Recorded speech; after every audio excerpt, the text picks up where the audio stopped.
أقترح عليكم ما يلي، رغم أنه الكلام ديالي ربما ما يبانش لكم شعبي، ولكنه موجود في وثائقكم وموجود في مبادئكم وموجود في مواقفكم، وخصكم غير تزيدوا ترسخوه. في نفس الوقت الإخوان اللي كتكلموا على الحقوق وكتدافعوا عليها، وخصكم تكلموا على الحقوق وتدافعوا عليها، خصوصا في وجه هذه الحكومة. أنا شخصيا أنتم كتعرفوا العلاقات اللي كتربطني مع السي عزيز الأخنوش كانت دائما علاقات ودية منذ القدم، قبل ما نكون لا رئيس حكومة ولا أي شيء، ولكن كنشوف باللي كيتصرف هذه الحكومة بواحد الطريقة ما فهمتش، في الحقيقة ما فهمتش. بدا بالوالدين، حنا دفعنا قانون كان خاصو المصادقة باش الوالدين يتمتعوا بالتغطية الصحية، خرج هذاك القانون من البرلمان وداه. هذه غير بوحدها هذه كافية باش يمشي في حالته. جا الناس عندهم الرميد، فهمتيني ولا لا؟ دابا الناس ما بقاوش عارفين يدرسوا شنو عندهم. كاين كيظهر لي دابا اللي غيقول لهم ما بغيتش الرميد غير بعدوا مني، لانه يعني واحد العدد ديال الناس يعني نقلوهم لا سي ان اس اس، وفي نفس الوقت تيأديو عليهم حوالي النصف ديال هذوك اللي كانوا، والاخرين قالوا لهم انتم دابا يعني عندكم نشاط اقتصادي خصكم تبداو تخلصوا.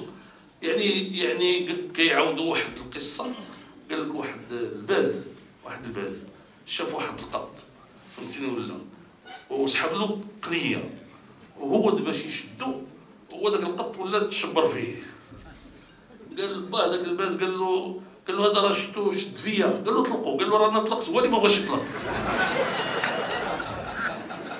هادو دابا فعوض ما يحافظوا على داك الشيء اللي دار جلاله الملك، تنقولها ونعاودها بكل تواضع بكل احترام بكل تقدير للمكانه ديال جلاله الملك، لانه ملي جيت انا كرئيس ديال الحكومه كان الرميد في المنطقه ديال ازيلال ياك سي سعيد فقط. قال لي يا سيدنا سيف الاله غادي نعموا الرميد، فهمتيني ولا لا؟ الله يجزيه بخير. قال لي راه غندير داك الشيء نهار الثلاث. قلت له نعم سيدي غادي نكون في فرنسا. قال لي ماشي مشكل. قلت له صافي نعم سيدي يكون بلا ما نكون انا ما كاين حتى مشكل. وشويه في نفس اليوم قال لي لا سيدي الكرام اجلوه حتى تجي. انا كنت في فرنسا لان كنت غنوب عليه شي حاجه ديال الماء كتكون كل سنه. فالرميد جلاله الملك هو اللي اتخذ القرار فيه. وغنقول لكم واحد القضيه، جلاله الملك هو اللي كان كيتبعوا مع وزير الصحه، حتى ولاو الناس كيستافدوا من الرميد، لان سيدنا عنده بعض القضايا كيتبعها بيده شخصيا، ولكن هو ما كيتبعش كل شيء بطبيعه الحال. كيتبع وكيفوض وكيراقب كل شيء، والطبيعي حيت الناس ناضوا كيتكلموا على الصلاحيات الدستوريه. الدستور كيعطي لجلاله الملك كافه الصلاحيات في الدوله، ما كاين حتى حاجه كيعطيها حصريا لرئيس الحكومه. رئيس الحكومه هو عضو في الحكومه اللي كيترأس المجلس الوزاري فيها جلاله الملك. دابا هاد الناس واش بغاو يخربقونا ولا شنو؟ كل الوسائل المناسبه باش يشوهوا هذا الحزب وهذا التيار ويقصيوه ويفضيو معاه ويفضيو مع الامين العام ديالو، فهمتي ولا؟ الامين العام ديالو الناس اللي اختاروه ملي ما غاديش يبقاو يبغيو راه ما غاديش يبقى، راه ماشي نتوما اللي جبتيوه، النهار اللي تجيبوه نتوما ديوه نتوما، ما تستعجلوا الشعب. وخصوصا في علاقته مع جلاله الملك في هذه القضيه الاخيره، راه غير تضيعوا وقتهم هذو، راه غير تضيعوا وقتهم، لان حنا فاهمين وعارفين شنو كيعني جلاله الملك. جلاله الملك الاخوان جا قبل الدستور، راه جا هذه 4 القرون.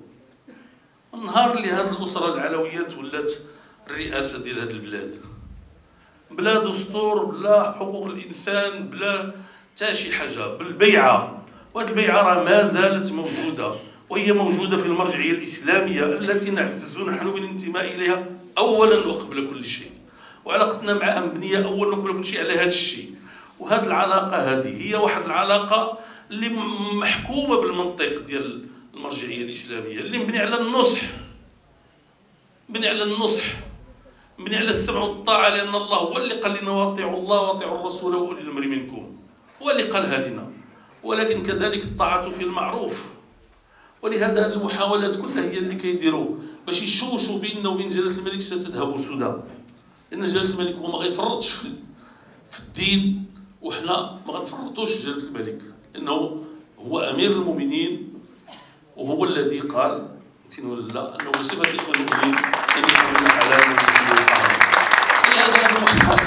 هذه المحاولات يعني شي مرة يلقاو شي عبارة في شي بلاغ ديالنا إلى آخره يكبروا، ولكن راه حنايا عاوتاني أبناء القرن ال21 اليوم، وراه كاين بيننا وبين الدولة دستور، والدستور فيه الوضوح الكافي، فهمتيني ولا؟ ففي نفس الوقت اللي حنا متمسكين بالحقوق ديالنا اللي كاينه في الدستور، في نفس الوقت نحن على ولائنا لجلالة الملك.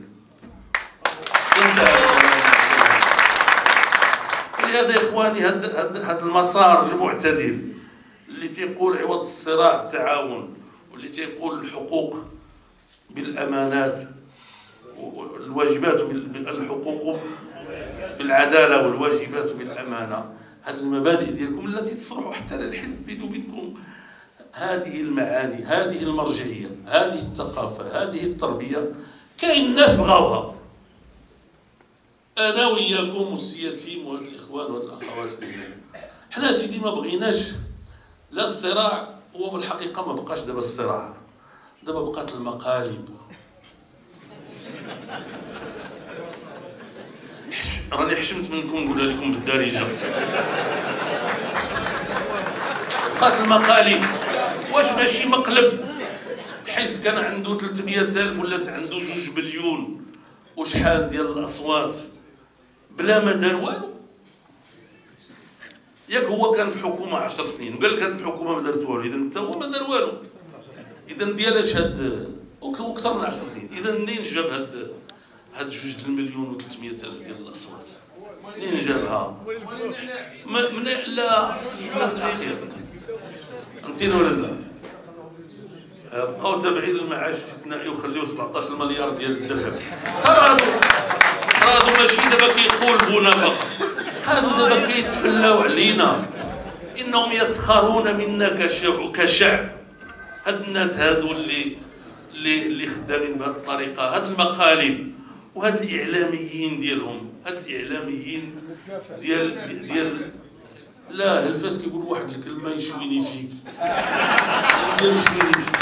هاد الاعلاميين واحد فيهم البارح واحد التعبان مخشي في ديك الاحداث المغربيه، قال لك هو ما غيتكلم حتى على حاجه في البلاغ ديالنا، غيمشي غير لهاد القضيه ديال الاعلاميين. حنا كنعتزوا بالاعلاميين اللي معقولين، وواخا كينتقدونا حتى حنا كنستحقوا النقد وتنتقبلوا النقد، ولكن ماشي معقول هذا الكلام هذا. بغيت ناقش شوف الاعلاميين كيفاش منهم اللي كان دائما ضدنا، ولكن اليوم لم يجد اي غضاضه باش يقول هذا بلاغ في المستوى المطلوب والرفيع والذي يشرف الحياه السياسيه ويشرف الاحزاب المغربيه. إنسان تيقول انه كذا وكذا وكذا وكذا، راه انا نقول لهم هادو لا بغينا نقولوا لا، هذه واحد الخلطه، هذه واحد الخلطه فيها التحكم هي الاولى، التحكم من جهه، ومن جهه اخرى فيها المقالب والالاعب مقابل الاموال ومقابل الامتيازات ومقابل اشياء لم يكن يحلم بها بعض الاشخاص، ومن جهه اخرى فيها اعلام ماجور مرتزق متصهين.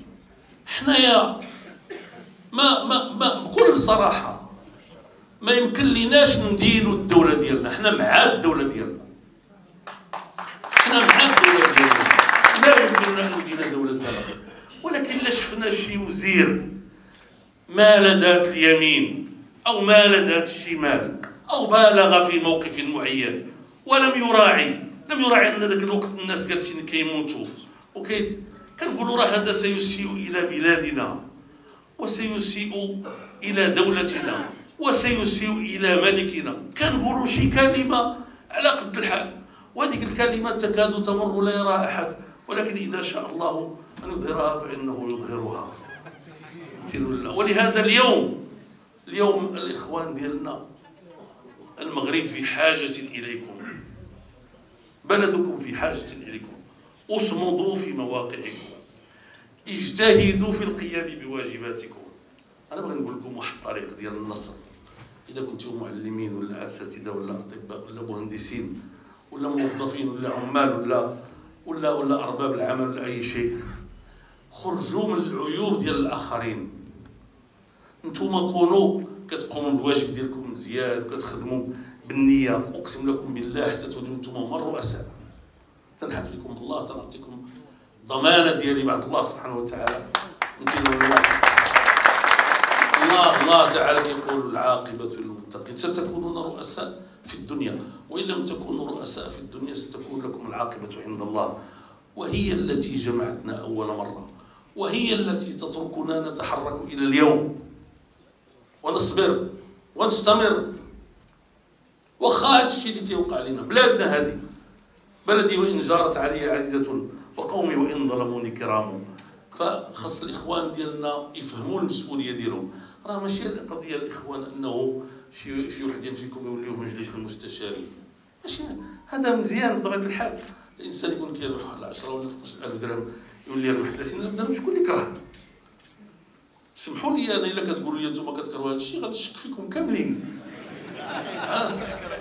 راه ابن الجوزي رحمه الله هو اللي قال: من ادعى أنه لا يحب الدنيا فهو عندنا كاذب حتى يثبت صدقه، فإذا ثبت صدقه فهو أحمق. هذا الشيء ما عندنا مشكل. تكونوا نواب في المجلس المستشاري ولا في مجلس النواب، ولا تكونوا رؤساء ديال الجماعات، ولا تكونوا مستشارين، ولا تكونوا وزراء، ولماذا لا؟ ما غتكبرش علينا. هذا رئيس الحكومة، راه كان وزير تحت الرئاسة ديالي، ما عنده باش يتنفخ علينا. كان وزير تحت الرئاسة ديال سي سعد الدين العثماني، وهذا وزير الخارجية. أنا اللي اقترحته على سيدنا. أيوا اش هادشي؟ دابا خرجونا كاملين الطرف. مبارك ومسعود اسيدي وديروا الربح.